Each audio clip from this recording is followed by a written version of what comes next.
Hello नमस्कार साथियों, स्वागत है आपका। मैं मोनू कुशवाहा स्वागत करता हूं आपका अपने आज के वीडियो में। और आज हम बात करने वाले हैं, जो आज हमारा वीडियो टॉपिक है, ये है मनोरोगात्मक व्यवहार के मापदंडों का विवेचन करें। Discuss the criteria of psychopathological behaviour या फिर अबनॉर्मल बिहेवियर। और इसी के बारे में हम बात करने वाले हैं, तो आइए और देख लेते हैं, ताकि अगर वैसी स्थिति आ जाए तो आप आसानी से इन चीज़ों को जो है वो हल कर पाएँ, या फिर डिलीवर करने की जो बात होती है उन चीज़ों को आप बेहतरीन तरीके से डिलीवर कर पाएँ।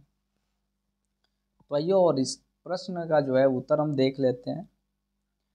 असामान्य व्यवहार, असामान्यता एवं मनोरोगात्मक व्यवहार वस्तुतः समान अर्थी पद है। अतः इस तरह के व्यवहार की पहचान के लिए कुछ हम निश्चित मानदंड है, जिन्हें हम इस व्यवहार के मॉडल भी इसे व्यवहार का मॉडल भी कहा जा सकता है।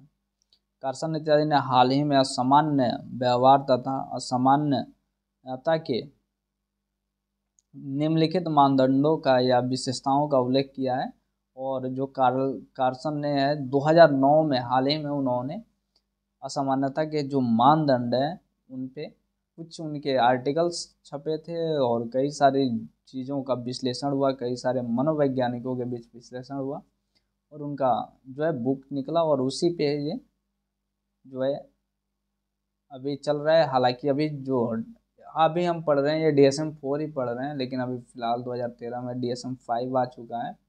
क्योंकि भारत में है जो बुक्स वगैरह मिलना काफ़ी मुश्किल है, और उसका जो मिलता है वो इंग्लिश मीडियम में मिलता है। तो इंग्लिश मीडियम, क्योंकि मैं तो चाहूँ तो डिलीवर कर सकता हूँ, पर मेरे जो वीडियोज़ हैं ये उन लोगों के लिए हैं जो आसानी से, या फिर हिंदी मीडियम जो है खास करके, वो इस चीज़ को देख पाएँ और वो इन चीज़ों को बहुत ही बेहतरीन तरीके से समझ पाएँ। क्योंकि हम वही चीज़ पढ़ें जो हमें जिस भाषा में बेहतरीन तरीके से समझ में आती है। नॉलेज तो हमें वही मिलनी है जो असामान्य है या फिर अबनॉर्मल कहें। और जो मेन जो बीमारियां होती हैं वो ज़्यादातर वहाँ पे तो मैं इंग्लिश का इस्तेमाल करता ही हूँ, ताकि जो इंग्लिश मीडियम का भी कोई है तो अगर देखता है उसको कोई दिक्कत ना हो। पहला जो है इन्होंने जो मापदंड है वो उन्होंने पहला है व्यथा, यानी जिसको हम सफरिंग बोलते हैं। असामान्यता या असामान्य व्यवहार का एक मापदंड व्यथा या दुख या वेदना। यदि कोई व्यक्ति मनोवैज्ञानिक व्यथा से पीड़ित हो तो इसे असामान्यता का संकेत समझा जाता है। जैसे यदि कोई व्यक्ति लगातार विषाद या चिंता से पीड़ित रहता है तो इस आधार पर समझा जाएगा कि वह असामान्यता का शिकार हो चुका है। जैसे, लेकिन सभी परिस्थितियों में व्यथा को असामान्यता का सूचक नहीं माना जा सकता है। जैसे उत्साह या उन्माद में असामान्यता तथा मनोरोगात्मक व्यवहार का मानदंड नहीं करता है, और दावा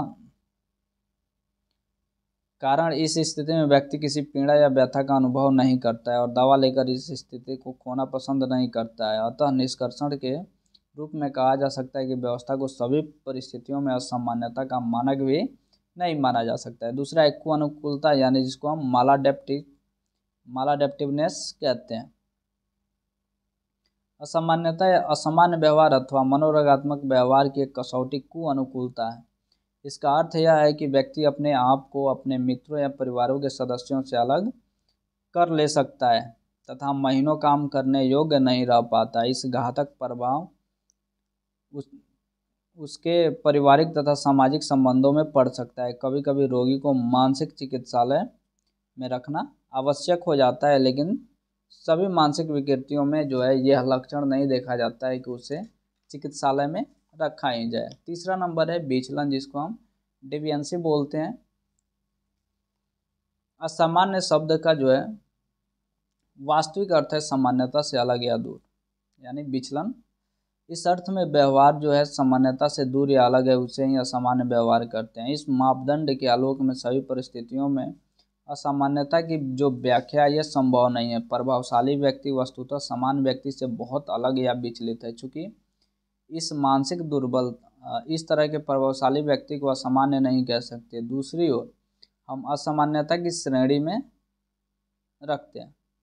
इससे पता चलता है कि असामान्यता को परिभाषित करते समय उसके मूल्य या महत्व को असामान्यता का आधार माना जाता है। वह जो अवांछनीय होता है उसे असामान्यता की श्रेणी में रखते हैं। उदाहरण स्वरूप देखा जाए तो प्रभावशाली को मानसिक दुर्बलता को अवांछनीय होने के कारण असामान्यता की श्रेणी में रखते हैं। वहीं प्रतिभाशाली को वांछनीय होने के कारण अब जो है ये असामान्यता की श्रेणी में हम नहीं रख पाते हैं, जबकि वस्तुतः दोनों ही सामान्यता से विचलित हैं। अतः इस मापदंड को भी सार्वत्रिक हम नहीं कह सकते हैं। चौथा है, इसको हम बोलते हैं सामाजिक मानक का उल्लंघन। असामान्यता या जो है असामान्य व्यवहार का एक मापदंड यह है कि किसी समाज के मानक से विचलन होता है। प्रत्येक समाज अथवा संस्कृति में कुछ निश्चित मानक तथा नैतिक मूल्य होते हैं। इस मापदंड के आधार पर आकलन किया जाता है कि कौन व्यवहार सामान्य है और कौन व्यवहार असामान्य है। प्रत्येक समाज या संस्कृति के कुछ निश्चित नियम होते हैं और वहीं जो है ये थोड़ा सा हो जाता है। इसके बाद पांचवा है सामाजिक असुविधा। मनोरंगात्मक जो है व्यवहार या सामान्य व्यवहार की एक पहचान मापदंड सामाजिक असुविधा या अशांति है। जैसे किसी बस में यात्रा करते समय कई खाली सीट उपलब्ध होते हुए भी एक सीट पर बैठी हुई युवती के बगल में एक युवक सट के बैठ जाए तो उस युवती को जो है अवश्य ही असुविधा का अनुभव होगा। इस तरह सामाजिक असुविधाजनक व्यवहार को असामान्य व्यवहार कहा जाएगा। इस तरह जिस व्यक्ति को आप थोड़ी देर पहले मिलते हैं वह व्यक्ति कहता है, देखिए अब मैं आत्महत्या करने का प्रयास करता हूँ। इस सामाजिक तनाव को उत्पन्न करने वाला व्यवहार भी है, ये भी असामान्य व्यवहार ही कहलाएगा। छठा है संगति, असंगति या फिर अभविव्यता चिता, जिसको हम इरेशनलिटी भी कहते हैं। तो यह मापदंड या कसौटी इस विश्वास पर आधारित है कि सामान्य व्यवहार वह है जो लोगों के सामान्य विश्वास के अनुकूल होता है। अतः सामान्य विश्वास के प्रतिकूल होने वाले व्यवहार को असामान्य व्यवहार कहेंगे। इस तरह के व्यवहार वास्तव में असंगत एवं अनुमेय होते हैं। इस मापदंड के आधार पर मनोविकलता तथा द्विध्रुवीय विकृति के रोगियों के व्यवहारों की पहचान आसानी से की जा सकती है। तो ये था हमारा मापदंड परिभाषा।